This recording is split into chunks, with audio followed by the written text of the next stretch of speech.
नमो भगवते वासुदेवाय नमः।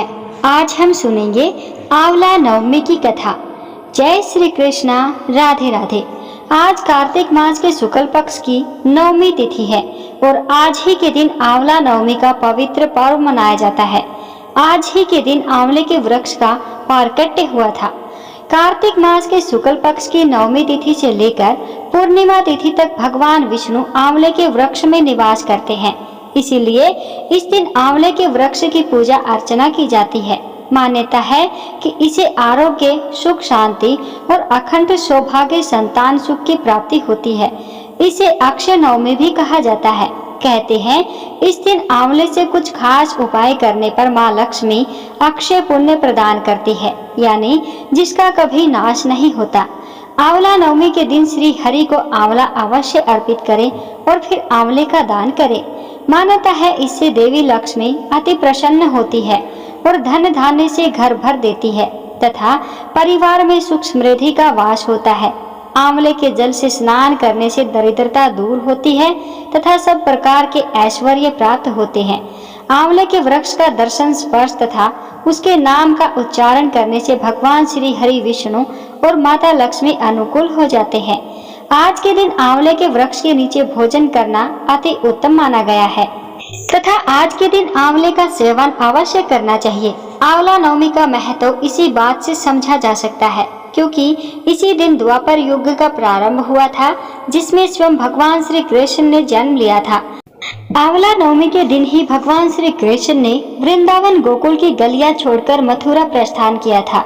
संतान और पारिवारिक सुखों की प्राप्ति के लिए रखा जाता है यह व्रत। इस दिन उन्होंने अपनी बाल लीलाओं का त्याग करके कर्तव्य के पथ पर पहला कदम रखा था। इसी दिन से वृंदावन की परिक्रमा भी प्रारंभ होती है। आंवला नवमी का व्रत संतान और पारिवारिक सुखों की प्राप्ति के लिए किया जाता है। यह व्रत पति पत्नी साथ में रखें तो उन्हें इसका दोगुना शुभ फल प्राप्त होता है। आंवला नवमी के दिन स्नान आदि करके किसी आंवला वृक्ष के समीप जाएं, उसके आसपास साफ सफाई करके आंवला वृक्ष की जड़ में शुद्ध जल अर्पित करें। फिर उसके जड़ में कच्चा दूध डालें। पूजन सामग्रियों से वृक्ष की पूजा करें और उसके तने पर कच्चा सूत या मोली 8 परिक्रमा करते हुए लपेटें। कुछ जगह पर 108 परिक्रमा भी की जाती है। इसके बाद परिवार की सुख समृद्धि की कामना करके वृक्ष के नीचे बैठकर परिवार मित्रों सहित भोजन किया जाता है। आंवला को वेद पुराणों में अत्यंत उपयोगी और पूजनीय कहा जाता है। आंवला का संबंध कनकधारा स्रोत से भी है।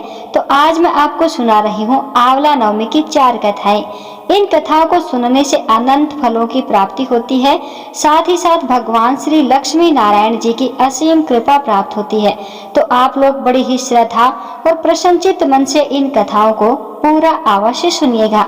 आइए अब श्रवण करते हैं आंवला नवमी की पहली कथा।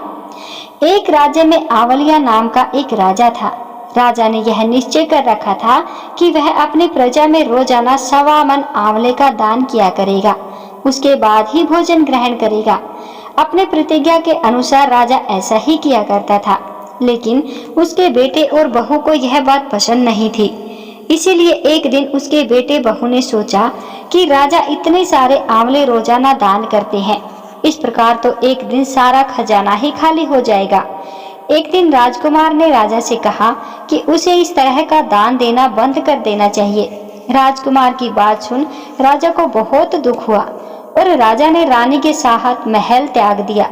फिर क्या था, राजा आंवला दान नहीं कर पाए और अपनी प्रतिज्ञा के अनुसार उन्होंने कुछ खाया भी नहीं। जब भूखे प्यासे 7 दिन हो गए तब भगवान को उनके ऊपर दया आ गई। इसीलिए भगवान ने राजा के लिए जंगल में ही महल, धन धान्य और बाग बगीचे सब बनवा दिए और ढेरों आंवले के पेड़ लगा दिए। जब अगली सुबह राजा रानी ने यह देखा कि जंगल में उनके राज्य से भी 2 गुना राज्य बसा हुआ है, तब राजा रानी से कहने लगे, रानी देखो, कहते हैं ना कि कभी भी सत्य का साथ नहीं छोड़ना चाहिए। आओ नहा धोकर आंवला दान करें और भोजन करें। राजा रानी ने आंवले का दान करके भोजन ग्रहण किया और खुशी खुशी अपने नए महल में रहने लगे। उधर आंवला देवता का अपमान करने और माता पिता से बुरा व्यवहार करने के कारण राजकुमार के तो बुरे दिन आ गए। उसका राज्य शत्रुओं ने छीन लिया और वह दाने दाने को मोहताज हो गया। काम ढूंढते हुए एक दिन वह अपने पिताजी के ही राज्य में आ पहुंचा। उस समय उसकी हालत इतनी बिगड़ी हुई थी कि पिता ने उन्हें बिना पहचाने ही अपने यहाँ काम पर रख लिया।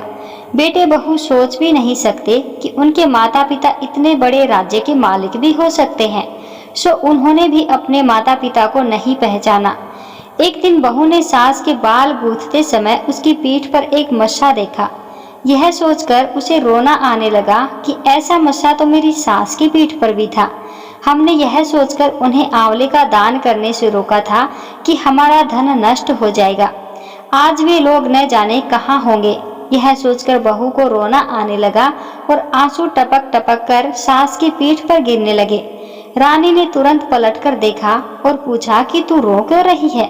उसने बताया कि आपकी पीठ जैसा मस्सा मेरी सास की पीठ पर भी था। हमने उन्हें आंवले का दान करने से रोक दिया था, इसीलिए वे नाराज होकर घर छोड़कर कहीं चले गए। तब रानी ने उन्हें पहचान लिया, सारा हाल पूछा और अपना हाल भी बताया। अपने बेटे बहू को समझाया कि दान करने से धन कभी कम नहीं होता बल्कि बढ़ता है। तब बेटे बहू भी अब सुख से राजा रानी के साथ रहने लगे और आंवले का दान करने लगे। आइए अब सुनते हैं आंवला नवमी की दूसरी कथा। एक बार माता लक्ष्मी जी धरती पर घूमने के लिए आई। धरती पर आकर महालक्ष्मी जी सोचने लगी कि भगवान विष्णु और शिव जी की पूजा एक साथ कैसे की जा सकती है। तभी उन्हें याद आया कि तुलसी और बेल के गुण आंवले में भी पाए जाते हैं। तुलसी भगवान विष्णु को और बेल शिव जी को अत्यंत प्रिय है। इसके बाद तो महालक्ष्मी जी ने आंवले के पेड़ की पूजा करने का निश्चय किया। महालक्ष्मी जी की भक्ति और पूजा से प्रसन्न होकर भगवान विष्णु और शिव जी साक्षात प्रकट हुए। महालक्ष्मी जी ने आंवले के पेड़ के नीचे बैठकर भोजन तैयार करके भगवान विष्णु और शिव जी को भोजन कराया।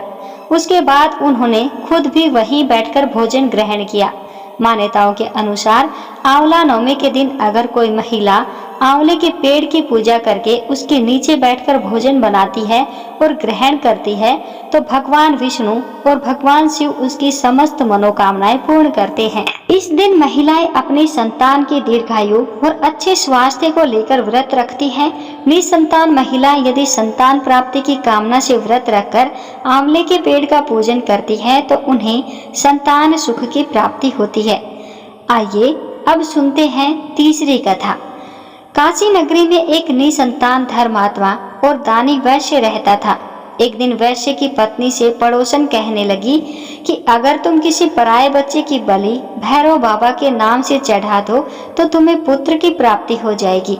यह बात जब वैश्य को पता चली तो उसने साफ मना कर दिया, लेकिन उसकी पत्नी अवसर की तलाश में लगी रही। एक दिन एक कन्या को उसने कुएं में गिराकर भैरव देवता के नाम पर बलि दे दी। इस हत्या का परिणाम विपरीत हुआ, अर्थात लाभ की बजाय उसके पूरे शरीर में कोढ़ हो गया और लड़की की प्रेतात्मा उसे सताने लगी। वैश्य के पूछने पर उसकी पत्नी ने सारी बात सच सच बता दी। तब वैश्य बोला कि गोधव, ब्राह्मणवध तथा बालवध करने वाले के लिए इस संसार में कोई जगह नहीं है। इसलिए तू गंगा तट पर जाकर भगवान का भजन कर और गंगा स्नान कर, तभी तू इस कष्ट से मुक्ति पा सकती है। अब वैश्य की पत्नी गंगा किनारे रहने लगी। कुछ दिन बाद गंगा माता एक वृद्ध महिला का वेश धारण करके उसके पास आई और बोली, अगर तुम मथुरा जाकर कार्तिक नवमी का व्रत तथा आंवले के वृक्ष की परिक्रमा और पूजा करोगी तो ऐसा करने से तेरा यह कोढ़ दूर हो जाएगा। वृद्ध महिला की बात सुनकर और उनकी बात मानकर वैश्य की पत्नी अपने पति से आज्ञा लेकर मथुरा जाकर विधि विधान से आंवले का व्रत करने लगी। ऐसा करने से वह भगवान की कृपा से दिव्य शरीर वाली हो गई और फिर उसे सुंदर पुत्र रतन की भी प्राप्ति हुई।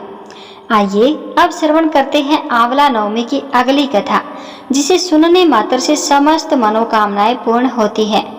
एक कथा के अनुसार एक बार जगत गुरु आदि शंकराचार्य भिक्षा मांगने एक कुटिया के सामने रुके। वहां एक बूढ़ी औरत रहती थी जो अत्यंत गरीबी और दयनीय स्थिति में थी। शंकराचार्य की आवाज सुनकर वह बूढ़ी औरत बाहर आई। उसके हाथ में एक सूखा आंवला था। वह बोली, महात्मन, मेरे पास इस सूखे आंवले के सिवाय कुछ भी नहीं है जो आपको भिक्षा में दे सकूं। शंकराचार्य को उसकी स्थिति पर दया आ गई और उन्होंने उसी समय उसकी मदद करने का प्रण लिया।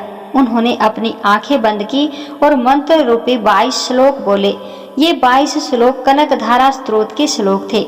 इससे प्रसन्न होकर माँ लक्ष्मी ने उन्हें दिव्य दर्शन दिए और कहा कि शंकराचार्य, इस औरत ने अपने पूर्व जन्म में कोई भी वस्तु का दान नहीं की थी। यह अत्यंत कंजूस थी और मजबूरीवश कभी किसी को कुछ देना भी पड़ जाए तो यह बुरे मन से दान करती थी। इसलिए इस जन्म में इसकी यह हालत हुई है। यह अपने कर्मों का फल भोग रही है, इसलिए मैं इसकी कोई सहायता नहीं कर सकती। शंकराचार्य ने देवी लक्ष्मी की बात सुनकर कहा, हे महालक्ष्मी, इसने पूर्व जन्म में अवश्य दान धर्म नहीं किया है, लेकिन इस जन्म में इसने पूर्ण श्रद्धा से मुझे यह सूखा आंवला भेंट किया है। इसके घर में कुछ नहीं होते हुए भी इसने मुझे ये सौंप दिया। इस समय इसके पास यही सबसे बड़ी पूंजी है। क्या इतना भेंट करना पर्याप्त नहीं है? शंकराचार्य की इस बात से देवी लक्ष्मी प्रसन्न हुई और उसी समय उन्होंने गरीब महिला की कुटिया में स्वर्ण के आंवलों की वर्षा कर दी। बोलिए लक्ष्मी माता की जय। एक बार भगवान विष्णु कई हजार वर्षों तक घोर युद्ध करने के पश्चात थक गए और फिर अपने वैकुंठ धाम में आकर समाधि लगाकर अपने धनुष के सहारे सो गए। उसी समय देवताओं के यज्ञ करने की योजना चल रही थी, सो वे भी भगवान विष्णु से मिलने ब्रह्मा जी और शिव जी सहित वैकुंठ आए। वहां उन्होंने देखा कि भगवान विष्णु तो गहन निद्रा में लीन है, सोए हुए को नहीं जगाना चाहिए। यह सोचकर वह सभी खड़े हो गए, किंतु बहुत देर बाद भगवान विष्णु जब निद्रा से नहीं जागे तब उन्होंने सोच विचार कर भगवान विष्णु को जगाने का निर्णय किया। तब ब्रह्मा जी ने कीड़ा उत्पन्न किया और उसे भगवान विष्णु को जगाने के लिए कहा।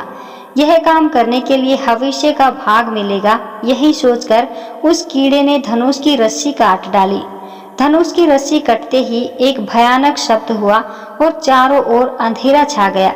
कुछ समय के बाद जब धीरे धीरे अंधेरा कम हुआ तो देवताओं ने देखा कि भगवान विष्णु का सिर उनके शरीर पर नहीं है। तब तो देवता अत्यंत चिंतित और भयभीत हो गए। देवताओं को चिंता मग्न देखकर ब्रह्मा जी ने कहा, देवताओं चिंता ना करो, संसार में जो कुछ भी होता है कुछ न कुछ कारण से ही होता है और यहाँ पर बिना कारण अर्थात अकारण कोई भी कार्य नहीं होता। हम सभी देवी पराशक्ति की आराधना करेंगे और अवश्य ही वे इस समस्या का समाधान करेंगे। ऐसा कहकर ब्रह्मा जी ने सभी वेदों को देवी की स्तुति करने का आदेश दिया। जब वेदों ने देवी की स्तुति की तो देवी अत्यंत प्रसन्न हुई और फिर एक आकाशवाणी हुई। आकाशवाणी ने कहा, देवताओं, मैं वेदों की स्तुति से अत्यंत प्रसन्न हूँ। आप लोगों को चिंता करने की कोई आवश्यकता नहीं है। भगवान विष्णु का जो सिर कटा है उसके दो कारण हैं। पहला तो इन्हें एक बार लक्ष्मी जी ने कह दिया था कि आप बिना सिर के हो जाओ, क्योंकि लक्ष्मी जी को देखकर भगवान विष्णु हंस रहे थे। दूसरा कारण है हयग्रीव नाम के दैत्य का अंत करना। हयग्रीव नाम का एक दैत्य है, इसने अन्न जल सब कुछ त्याग कर 1000 वर्षों तक मेरी तपस्या की थी। उस समय इस दैत्य ने अपनी सारी इंद्रियों को अपने वश में कर लिया था और केवल मेरे नाम का जप करता था। इसने मेरे तामसी रूप के दर्शन पाने के लिए ऐसी घोर तपस्या की। तब मैं पराशक्ति ही अपने तामसी रूप में इस दैत्य के सामने प्रकट हुई थी। देवी को अपने सामने प्रकट हुआ देखकर यह दैत्य अत्यंत प्रसन्न हुआ और उठकर खड़ा हो गया। वह मेरे उस रूप की परिक्रमा करने लगा और मेरी स्तुति की। तब मैंने उसे मनवांछित वर मांगने के लिए कहा। तब उसने कहा, हे देवी, मैं अमर होना चाहता हूँ। उसकी बातें सुनकर मेरी उस तामसी शक्ति ने कहा कि दैत्यराज, संसार में सभी की मृत्यु होनी है और यही संसार का नियम है। मैं इस नियम को भंग नहीं कर सकती, इसलिए तुम सोच समझकर कोई और वरदान मांगो। और फिर उसके बाद उस दैत्य ने वर मांगा कि मेरी मृत्यु केवल भगवान हयग्रीव के द्वारा ही हो। तब मैंने ही उसे ऐसी मनवांछित मृत्यु प्राप्त करने का वरदान दे दिया था। उसी समय वह दैत्य अपने बल के घमंड में आकर ब्राह्मणों, देवताओं और साधु जनों को पीड़ित कर रहा है और सभी को इस दैत्य के आतंक से मुक्त कराने के लिए भगवान विष्णु का बिना सिर होना आवश्यक है। इसीलिए आज इनका सिर कट गया है। ब्रह्मा जी, आप एक घोड़े का सिर काटकर श्री विष्णु जी के शरीर पर लगा दीजिए। इससे उनका हयग्रीव अवतार होगा और वे उस हयग्रीव दैत्य का अंत कर देंगे। इतना कहकर देवी अंतर्ध्यान हो गई। इसके बाद देवी के आदेश अनुसार ब्रह्मा जी ने अपनी तलवार से घोड़े का सिर काटकर उसे भगवान विष्णु के शरीर पर लगा दिया और उसी क्षण भगवान विष्णु उठकर खड़े हो गए। इस तरह भगवान विष्णु का हयग्रीव अवतार हुआ और तब हयग्रीव स्वरूप भगवान विष्णु और हयग्रीव नाम के उस दैत्य में भयंकर युद्ध छिड़ गया। उसे मारना इतना आसान नहीं था। तब भगवान विष्णु ने बहुत लंबे समय तक उसके साथ युद्ध किया। बाद में देवी जगदम्बा के वरदान अनुसार भगवान हयग्रीव के हाथों उसका अंत हो गया। आइए अब आंवला नवमी की एक और कथा सुनते हैं। एक नगर में एक ब्राह्मण दंपति रहते थे। वे दोनों प्रतिदिन 7 कोस दूर गंगा और यमुना नदी में स्नान करने जाते थे। इतनी दूर आने जाने से ब्राह्मण की पत्नी थक जाती थी। एक दिन उसने अपने पति से कहा कि हमारा एक पुत्र होता